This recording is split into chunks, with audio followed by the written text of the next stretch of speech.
राम राम ताबरो। शान गई हालचाल सवर्ण मंगल हो। देखो बढ़िया साइंस की पढ़ाई चल रही होगी आपको। अब ये देखो बायोलॉजी का जो आपकी 10वीं के अंदर बायोलॉजी का अंतिम टॉपिक है ये आनुवंशिकता। क्या है? आनुवंशिकता के बारे में अपन पढ़ेंगे। तो जैसे आप पढ़े होंगे, जैसे प्रकाश पढ़ा है, ध्वनि पढ़ा है ना, इस प्रकार के जो टॉपिक होते हैं वो किसी न किसी विज्ञान में पढ़े जाते हैं। और जैसे कोई रासायनिक क्रिया हो रही है वो किसी में पढ़े जाते हैं। अभी मैंने कहा कि आपकी बायोलॉजी का अंतिम टॉपिक है, यानी ये बायोलॉजी क्या है? एक साइंस की एक ब्रांच है दोस्तों, एक शाखा है ना।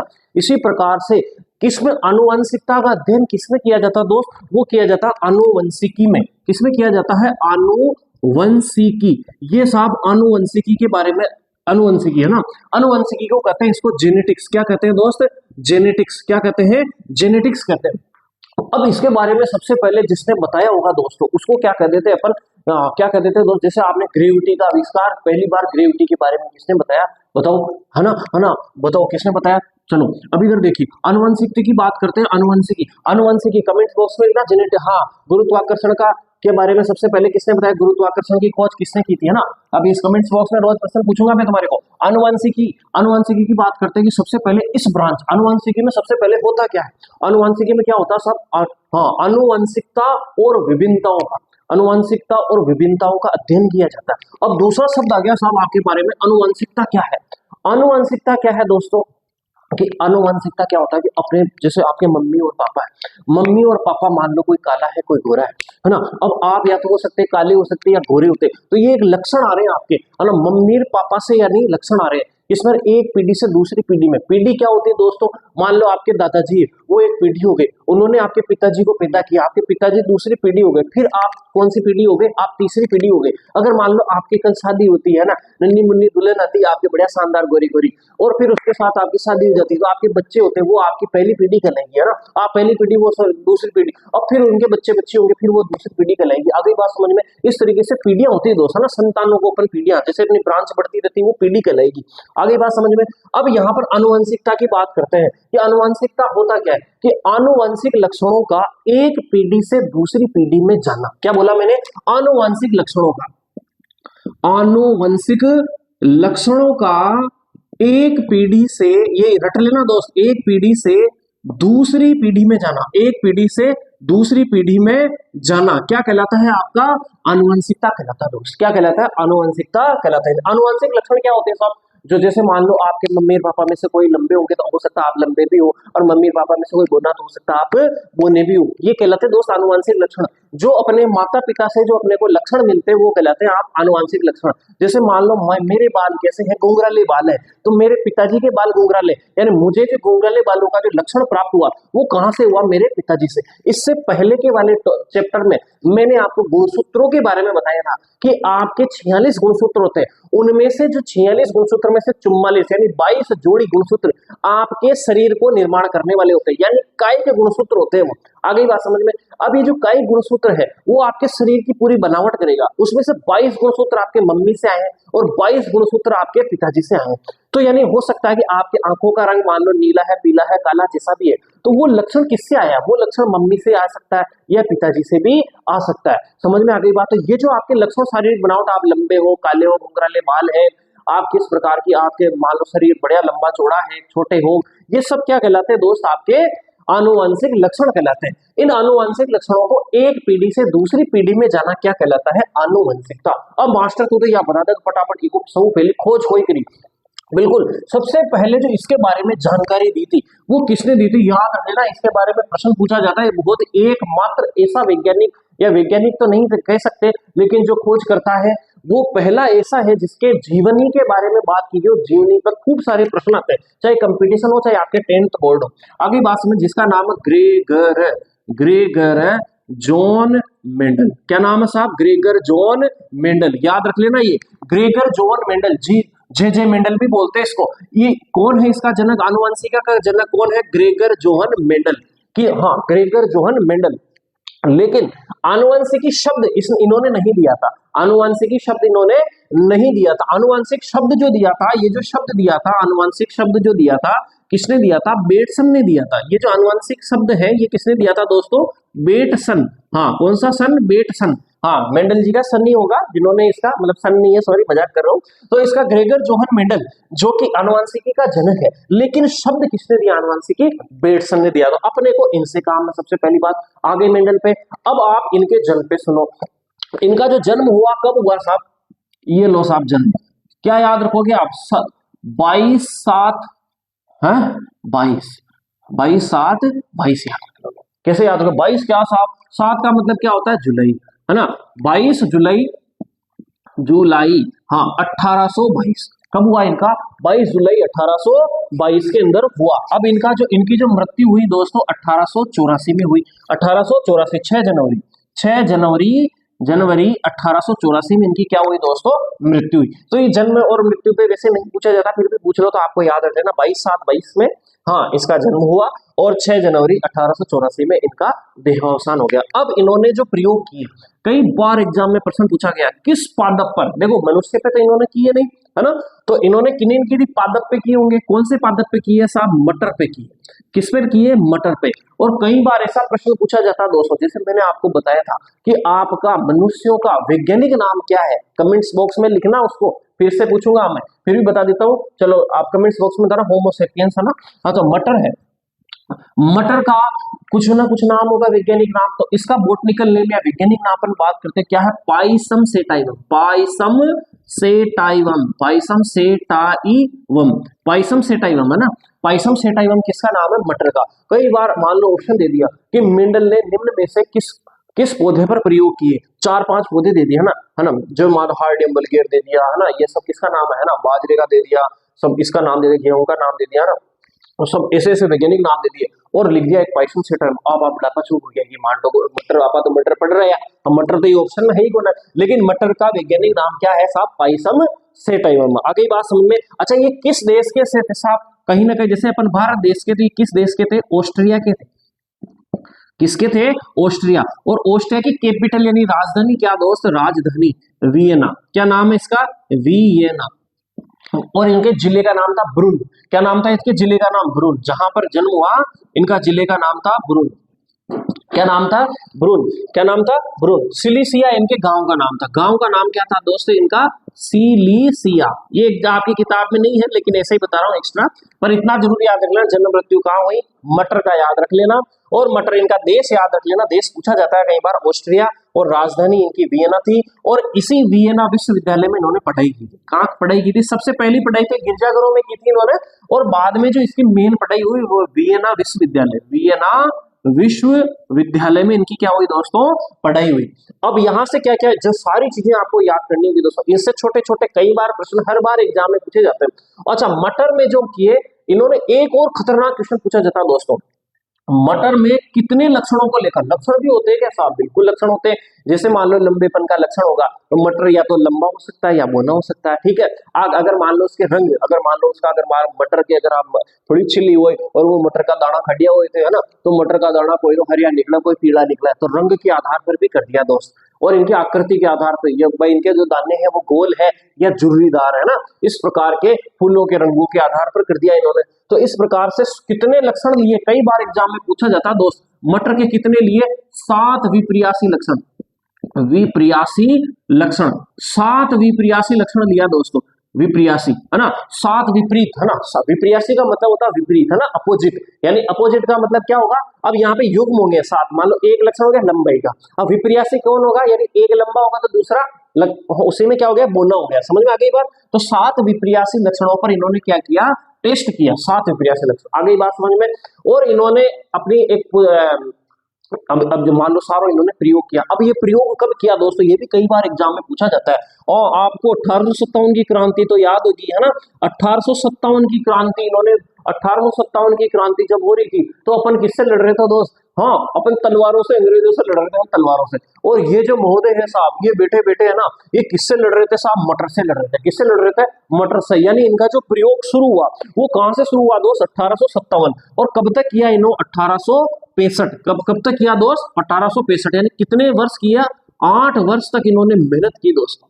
और नालायक तुम सालों थोड़े 2 महीने 3 महीने मेहनत करते हो और थक जाते हो। अबे नालायक को सोचो, इस नौकरी ने कितनी मेहनत की, 8 वर्ष तक। और इसका फिर भी रिजल्ट नहीं मिला, बिना रिजल्ट मिले ये क्या हो गया, भगवान जी को प्यारा हो गया दोस्त, है ना।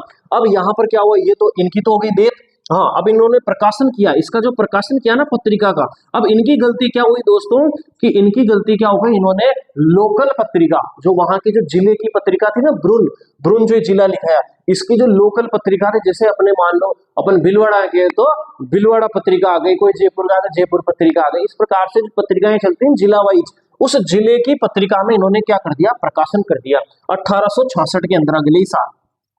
ठीक, अब वहां पर इनका क्या मजाक बनाया, क्योंकि पहली बार ऐसी चीजें पढ़ी कि ऐसा भी कुछ होता है क्या, आज तो किताबों में पढ़ रहे हो तो आपको तो ये चीजें नॉर्मल लग रही है, हाँ भाई ऐसा हो सकता है, लेकिन यहाँ पर मेंडल जी की बातों पर हंसा गया दोस्तों, क्या किया गया, हंसा गया। फिर क्या हुआ, साल ये तो मर गए बेचारे, अब मर कब गए, 1884 में। फिर एक समय आया दोस्तों 1900, जो तीन भाई ला दोस्त, कहीं यहाँ तीन भाई लाए ना, तीन दोस्त थे, है ना, उनका नाम क्या है साहब, हुगो डी ब्रिज, है ना, और कार्ल कारेंस और सेन मार्क थे दोस्त। ये तीन दोस्त क्या हुए, अपने तरह एक कोई तरीके यहाँ पे बैठे थे समोसे की दुकान पे, और उन्होंने क्या किया, समोसा ऑर्डर करते, दो दो समोसे खाते, बिल्कुल दो दो समोसे खाते। अब दो दो समोसे खाते हैं दोस्त, तो जैसे ही उन्होंने समोसा लिया और नीचे जो कागज था, वो कागज उन नालायकों ने, जो उनकी पत्रिका जो थी ना बेचारे की, वो कहाँ डाल दी, बेच दी रद्दी में। और रद्दी क्यों, कौन खरीद लिया, वो समोसे वाले ने खरीद ली।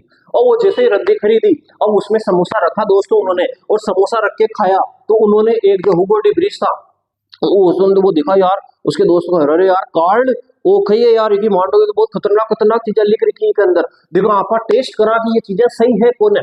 अब इन्होंने क्या किया दोस्तों, कि जो प्रयोग मेंडल ने किए थे, वही प्रयोग, वो भी वैज्ञानिक थे दोस्त, है ना। अब इन वैज्ञानिकों ने क्या किया, कि ऐसे प्रयोग दोबारा किए जो इन्होंने ग्रेगर जॉन मेंडल ने प्रयोग किए थे, और बिल्कुल सेम रिजल्ट उन्होंने प्राप्त किए। अब आपने जैसे का होता तो कई कहता है कि मांडो है यहाँ कौन जाना जिला में करी हो, यहाँ मीटर तो आप चुरा और आप साहब आपने नाम लिखता है भाई मैं एक अंदर प्रयोग करियो, और इन्हें आराम छपवा देता और अपन अवार्ड अवार्ड मिल जाता है ना। लेकिन इन्होंने ऐसा नहीं किया दोस्तों, इन्होंने जो तीन दोस्त थे, इन्होंने क्या किया कि इसके बारे में वापस पत्रिकाएं छपवाई और बड़ी बड़ी जगह पे इसका प्रकाशन कराया, और जो बढ़िया लोग थे, जो ज्यादा समझदार लोग थे, उन्होंने इनके प्रैक्टिकल प्रयोग को देखा और कहा वास्तव में ये तो बहुत जोरदार। फिर इसके बाद में वापस रिसर्च शुरू हुए, और फिर मेंडल को मरने के बाद में क्या हुआ दोस्तों, सम्मान मिला। आगे बात समझ में। अब मटर के पौधे को इन्होंने क्यों चुना, ये कई बार एग्जाम में प्रश्न पूछा जाता है, यहां से देख लो। तो मटर में सबसे पहली बात तो क्या होती है दोस्त, अनेक लक्षण मिल गए इनको, है ना। जैसे मान लो अनेक लक्षण मिल गए, किसी में हो सकता है, मान लो गुड़हल का फूल ले लेते, है ना, गुलाब का फूल ले लेते, उसमें कितनी वेराइटी होती, ज्यादा वेराइटी पाई नहीं जाती, तो इन्होंने अलग अलग लक्षण लेने थे, तो सबसे अब सात विपरीत प्रकार के लक्षण इनको एक पौधे में मिलके दोस्तों मटर में। और दूसरा क्या, मान लो ये मनुष्य पे प्रयोग करते, या मान लो कुत्ते पे प्रयोग करते हैं, कुत्ता होता, फिर वो बड़ा होता, फिर वो एफएन पीढ़ी आती, फिर वो बड़ा होकर जनन करता, दूसरी पीढ़ी आती है ना, तो वो काफी लंबा समय लग जाता। तो इसका जीवन काल भी कैसा होता दोस्तों, मटर का जीवन काल भी क्या होता है, बहुत कम होता है। आगे बात समझ में, मटर का जीवन काल भी बहुत होता है। और इसका जो पुष्प है ना दोस्त, इसका जो पुष्प है वो आपको पढ़ाया था मैंने, द्विलिंगी पुष्प है। क्या नाम है, द्विलिंगी। द्विलिंगी का मतलब एक ही पुष्प पर क्या होता है, पुंकेसर, और उसी पुष्प पर क्या होता है, स्त्री केसर भी इसको ये वहीं पे मिल जाता है। यानी इसमें स्वपरागण भी हो सकता है और पर परागण की संभावना भी हो सकती है। अब स्वपरागण की परिभाषा आप कमेंट्स बॉक्स में लिख के बताना और उसके उदाहरण बताना, स्वपरागण किस किस में हो सकता है, ठीक है ना। अब यहाँ आप देखिए, तो ये मटर के बारे में इस प्रकार की सारी चीजें, और ग्रेगर जॉन मेंडल से जो भी प्रश्न पूछे जाते हैं दोस्तों, मैंने लिख दी, एक बार इसका स्क्रीनशॉट ले लो, फिर आगे की ओर चलते हैं अपन।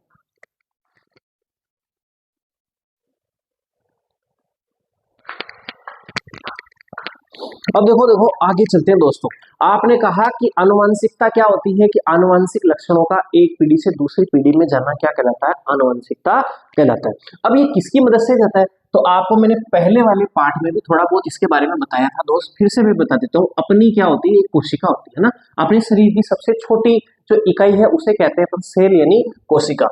अब इस कोशिका में यहाँ बीच में जो इसको कंट्रोल करने वाला होता है दोस्त, ये कौन होता है, केंद्रक होता है। कौन दोस्त, केंद्रक होता है। अब इस केंद्रक में क्या होता है कि यह केंद्रक द्रव भरा होता है, इसमें इस प्रकार के जाले समान काफी धागे समान रचनाएं होती है दोस्त, जाल होता है धागों का, इनको कहते हैं क्रोमेटिड जाल, क्रोमेटिड जाल, ठीक है, क्रोमेटिड जाल कहते हैं। ये क्रोमेटिड जाल जब अपना जो विभाजन होता है दोस्त, समसूत्री विभाजन और अर्धसूत्री विभाजन आपने पढ़ा ही है ना, तो इस समसूत्री विभाजन और अर्धसूत्री विभाजन के समय क्या हो जाते हैं दोस्त, यही क्रोमेटिड जाल किसमें चेंज हो जाते हैं, गुणसूत्र में। किसमें चेंज हो जाते हैं दोस्त, गुणसूत्र यानी क्रोमोसोम, क्रोमोसोम में चेंज हो जाते हैं दोस्त। अब ये जो क्रोमोसोम है मनुष्य में कितने होते हैं दोस्त, 46। और अभी आपने देखा कि मटर के प्रयोग किए दोस्त, मटर में कितने होते हैं, 14। कितने होते हैं गुणसूत्र, 14। अब यहाँ देखिए आप गुणसूत्र कितने हो गए, 46 गुणसूत्र इसके अंदर हो गए। अपने मनुष्य की बात कर रहे हैं दोस्तों। अब मनुष्य के अंदर जो 46 गुणसूत्र, अब गुणसूत्र का निर्माण क्या होता है, अगर आप क्या करोगे, गुणसूत्रों की संरचना ध्यान से देखोगे तो गुणसूत्रों की संरचना जो होती है दोस्त कुछ इस प्रकार की होती है, ठीक है। अब ये जो गुणसूत्र है इसके अंदर कुछ ऐसी चीजें होती है दोस्त, यहाँ आपने नाम सुना होगा किसका, पहले के पाठ में मैंने बताया था दोस्त, इस प्रकार से संरचना होती है इसके अंदर तोड़ते। तो अगर ये क्या है, इसका नाम जानते हो दोस्तों आप, क्या होता है इसका नाम, हाँ राजू कह रहे हो साहब, डीएनए, बिल्कुल साहब मैं पहचान गया इसको, डीऑक्सी राइबो न्यूक्लिक एसिड, हाँ साहब ये तो याद है। अब इस डीएनए के साथ में क्या मिल जाती है दोस्त, प्रोटीन मिल जाती है। तो डीएनए के साथ अगर प्रोटीन मिल गई तो किसका निर्माण कर दिया साहब, गुणसूत्रों का। यानी गुणसूत्र दो चीज से मिलकर बने हुए हैं, आपका डीएनए और प्रोटीन, डीएनए और प्रोटीन। अब ये क्या आपने अभी देखा कि आपके कुछ आनुवांशिक लक्षण, आनुवांशिक जो लक्षण है एक पीढ़ी से दूसरी पीढ़ी में पहुंच रहे हैं, वो जो आनुवांशिक लक्षणों की जो सूचनाएं हैं वो किस पर रहती है दोस्त, एक शब्द याद रख लेना, जीन। क्या याद रख लेना, जीन। ये जीन पर रहती है दोस्त। अब ये जीन होती क्या है, मान लो ये डीएनए के यहां से टुकड़े करें तो ये जो टुकड़े हैं ये प्रत्येक टुकड़ा क्या कहलाता है दोस्त, जीन। और विशेषकर इसमें क्या होता है, नाइट्रोजनी क्षारक, नाइट्रोजनी क्षारक आपने पढ़ा होगा दोस्त, है ना, नाइट्रोजनी क्षारक। ये जो नाइट्रोजनी क्षारक है यही मुख्यतया क्या कहलाता है, आपके जीन, ये जो टुकड़े हैं इस डीएनए के आप इसको जीन समझ सकते हो, इस पर ही सारी सूचनाएं हैं। और जो जीन जिस प्रकार की आपकी बॉडी में जाएगी वो वैसे लक्षण क्या हो जाते हैं दोस्त, प्रकट हो जाते हैं। देखो आपके शरीर में मैं कह रहा हूं, अगर मान लो कोई आदमी लंबा है तो उसमें लंबापन का जीन भी है दोस्त और बोनेपन का जीन भी है। क्या बात कर रहे हो साहब, ऐसा भी होता है क्या, बिल्कुल होता है साहब। लंबेपन का जीन है, अगर ये लंबेपन का जीन प्रभावी हो गया दोस्त तो आप कैसे हो जाओगे, लंबे। अगर बोनेपन का जीन अगर प्रभावी हो गया तो आप कैसे हो जाओगे, बोने हो जाओगे। आगे बात समझ, कई बार आपने देखा होगा कि मम्मी और पापा दोनों गोरे होते हैं लेकिन बच्चा कैसा होता है, काला होता है। क्यों, क्योंकि जो आपके, मान लो आपका उदाहरण लेंगे, आप काले हो और आपके मम्मी पापा दोनों गोरे हैं, तो पिताजी जो होते हैं, पिताजी में भी तो लक्षण किसी से आए होंगे, हाँ साहब उनके मम्मी पापा से आए होंगे। अगर वो पापा गोरे थे मम्मी काली थी तो उस बच्चे में काले और गोरे दोनों का जीन गया, गया कि नहीं गया। अब वो मान लो प्रभावी कौन हो गया, गोरेपन का, तो आपके पिताजी तो गोरे हो गए, लेकिन आपके पिताजी में भी तो कौन सा गुण है, कालेपन का जीन अंदर है। वो अगर कालेपन का जीन आपके में आ गया तो आप क्या हो जाओगे, काले हो जाओगे। आ गई बात समझ में। और साहब या तो जोरदार बात बताई, हाँ साहब बिल्कुल बताई। अब यहाँ जो जीन है वो आपकी आनुवंशिक इकाई कहलाती, आनुवंशिक इकाई। कई बार एग्जाम में प्रश्न पूछा जाता है आनुवंशिक इकाई कौन, आनुवंशिक इकाई कौन है, तो आनुवंशिकता की इकाई कौन है, जैसे आपकी बॉडी की इकाई कोशिका है ऐसे आनुवंशिकता की इकाई कौन है साहब, जीन है। लेकिन वाहक, ये वाहक यानी वाहक बैठा कौन, किस पर है, बैठा गुणसूत्रों पर। जैसे मान लो आपको दिल्ली पहुंचना दोस्तों, दिल्ली पहुंचने के लिए आपने बस ली है ना, बस में आप चढ़ गए और बस में बैठ गए और आपके हाथ में एक चिट्ठी है, उस चिट्ठी पर कुछ सूचना लिखनी है और वो चिट्ठी आपके चाचा जी को देनी है। तो आप बस में बैठ गए दोस्तों। अब वो जो बस है जो आपको दिल्ली ले जा रही है, सूचना को दिल्ली ले जा रही है, वो कौन हो गया दोस्त, गुणसूत्र हो गया। कौन हो गया, गुणसूत्र। यानी जो इसका वाहक है वो कौन है, गुणसूत्र है। कौन है दोस्त, गुणसूत्र है। और आप क्या हो गए, डीएनए हो गए। और आप में अंदर क्या है, जीन है। वो जो चिट्ठी में जो सूचनाएं हैं वो क्या, किसका इस्तेमाल, वो कौन है, जीन है। वो आगे तक पहुंच रही दोस्त, यानी एक पीढ़ी से दूसरी पीढ़ी में जो आनुवंशिक लक्षण पहुंच रहे हैं वास्तव में किसके माध्यम से पहुंच रहे हैं दोस्त, जीन के माध्यम से पहुंच रहे हैं। आगे बात समझ में। इस जीन में भी सबसे महत्वपूर्ण कौन है दोस्तों, ये आपका डीएनए। इसीलिए कभी कभी जब किसी के माता और पिता के पता नहीं चलता बच्चे का इसका माता पिता कौन है, तो फिर उसका डीएनए टेस्ट किया जाता है। कई बार कंफ्यूजन हो जाता है कि ये बच्चा किसका है, तो फिर उनका डीएनए टेस्ट किया जाता है जिससे डीएनए मैच कर जाए दोस्तों। जिससे अपनी पांचों उंगलियां बराबर नहीं है ऐसे किसी का भी डीएनए सेम नहीं हो सकता दो व्यक्तियों, तो उसका डीएनए मैच किया जाता है। जिससे डीएनए मैच हो जाता है थोड़ा बहुत, तो वो देख लिया जाता है ये इसका क्या है, बच्चा है। अगली बात समझ में। तो ये थोड़ा सा इसका स्क्रीनशॉट ले लीजिए, फिर अपन चलते हैं आगे, मिटा देते हैं इसको। ओके, अब दोस्तों पार्ट के इंपोर्टेंट सेगमेंट की ओर अपन बढ़ रहे हैं कि अब मटर के पौधे पर क्या कर दिया मेंडल ने, हाँ, प्रयोग शुरू कर दिया। कब? 1857 में। कहां तक किया? 1865 में। कितने वर्षों तक किया? 8 वर्षों तक किया। अब अपन बात करते हैं, देखो कुछ शब्द आपको याद होने चाहिए। एलील या युग्म विकल्पी, एलील या युग्म विकल्पी। और शब्द, अरे सर आपने एक बार बताया था युग्म का मतलब संख्या में दो, बिल्कुल संख्या में दो, और एलील का मतलब भी ये, हाँ साहब युग्म, लेकिन ये कैसा है? विकल्पी है। यानी यहाँ आपको विकल्प दिए गए, जैसे आपको परीक्षा के अंदर 4 विकल्प दिए जाते हैं कि निम्न में से कौन सा सही है, ए बे से दे, तो आपको कितने विकल्प मिल गए? 4। लेकिन यहाँ विकल्प कितने हैं? युग्म में है। युग्म का मतलब संख्या में 2, तो इसको विकल्प कितने हैं? 2 है। यानी बात समझ में आ गई। यानी जिन पर उपस्थित किसी लक्षण के 2 विकल्प क्या कहलाते हैं? युग्म विकल्पी कहलाते हैं। जिन पर क्या होंगे? 2 विकल्प होंगे। मान लो अब लंबाई का, अपन लंबाई की बात कर लेते हैं। लंबाई एक गुण ले लेते हैं, कोई भी गुण ले लो यहाँ पर, लंबाई, यानी उस गुण के 2 विकल्प होंगे दोस्त। अब लंबाई मान लो एक गुण ले लिया, तो इसका एक विकल्प होगा, या तो वो लंबा होगा या क्या होगा? वो बौना होगा। तो 2 विकल्प हो गए दोस्त। और ये विकल्प हमेशा कैसे होते हैं? विपरीत होते हैं। अगर मान लो आप रंग का विकल्प लेते हैं दोस्त, अगर अगला गुण लिया आपने रंग का, तो रंग में भी 2 विकल्प हो जाएंगे दोस्त, या तो वो काला होगा या वो कैसा होगा? गोरा होगा।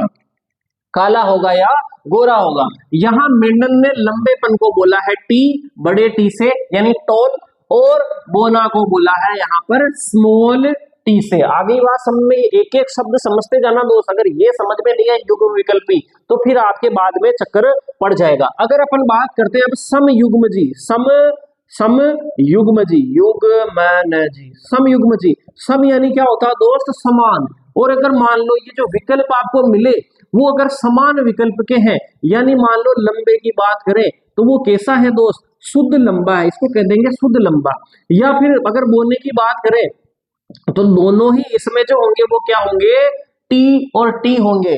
यानी युग्म, युग्म यानी संख्या में 2, और दोनों ही कैसे होंगे? सम यानी समान होंगे। तो उनमें दोनों चिन्ह कैसे होते हैं दोस्त? लंबा लंबा, यानी टी टी। तो ये शुद्ध लंबा हो जाएगा। ये कैसा हो जाएगा दोस्त? शुद्ध लंबा। आगे समयुग्म जी। अब बात करते हैं बोनेपन की। तो बोनेपन का आपने कौन सा क्या लिखा था? हाँ, प्रत्येक टी लिखा था, स्मॉल टी। लेकिन आपको क्या करना है? युग्म लेने, यानी संख्या में 2 लेने हैं, और कैसे लेने हैं? समान लेने हैं। तो दोनों टी हो गए। ये भी शुद्ध बोना हो गया दोस्तों। क्या हो गया? शुद्ध बोना हो गया। आगे बात समझ में। अब अपन बात करते हैं विषम युग्म जी। इसके विपरीत हो जाएगा विषम युग्मन जी, युग्म जी, है ना। अब विषम युग्म जी, युग्म का मतलब यहाँ पर क्या हो गया? संख्या में 2, लेकिन विषम का मतलब दोनों ही क्या होने चाहिए? विपरीत होने चाहिए। अगर अपन लंबेपन की बात करें तो ये लंबा, लेकिन ये लंबा अगर मान लो मैंने एक ये ले लिया, एक ये ले लिया, तभी तो विषम होंगे दोस्तों। युग्म यानी संख्या में 2 लेना है। अच्छा, इसको क्या बोलेंगे दोस्त? इसको बोलेंगे संकर लंबा। क्या बोलेंगे? संकर लंबा, या अशुद्ध लंबा। क्या बोलेंगे? अशुद्ध लंबा। लेकिन है क्या है? ये लंबा ही है। आगे बात समझे विषम युग्म जी की। अब इसके बाद में 2 शब्द आ रहे हैं दोस्तों आपके, लक्षण प्रारूप, लक्षण प्रारूप, है ना। इसको बोला जाता है फिनोटाइप, फिनोटाइप, है ना, फिनोटाइप। और एक होता है आपके जिन प्रारूप, जिन प्रारूप, है ना, जिन प्रारूप, यानी जीनोटाइप। क्या हो गया? जीनोटाइप। आगे बात समझ में। अब लक्षण प्रारूप क्या है और जीनो प्रारूप। अब मैंने कहा कि आपके शरीर में अगर आप लंबे हो तो बोनापन का जिन भी हो सकता है। अगर वो लंबेपन का, बोनेपन का जिन भी है, लेकिन वो प्रभावी नहीं हुआ तो आप तो लंबे हो, चलो ठीक है, वो लंबेपन का जिन आप में प्रभावी हो गया, दोनों ही वही होते हैं। तो लक्षण प्रारूप आपका क्या दिख गया? बाहर से आप कैसे दिख रहे हो? लंबे दिख रहे हो, लेकिन क्या वास्तव में लंबे हो? क्या आप लंबे ऐसे हो दोस्त? हो सकता है ऐसे हो सकता है ऐसे हो, लेकिन मान लो यहां पर बात करते हैं कि आप अगर मान लो ऐसे हो, यानी आप लंबे तो हो, लेकिन इसमें बोनेपन वाला जीन भी क्या है? प्रेजेंट है, उपस्थित है। आगे बात समझ में। तो ये क्या, जो बाहर से लक्षण दिखाई दे रहे हैं वो, अगर मान लो आपके अंदर गोरेपन और कालेपन का जिन, जैसे मैंने आपका पापा का उदाहरण दिया कि आप काले हो गए, बम्बीर पापा दोनों गोरे, लेकिन आपके पिताजी में कालेपन का जिन भी तो उपस्थित था, वो आप में आ गया और वो आप प्रभावी हो गए, आप काले हो गए।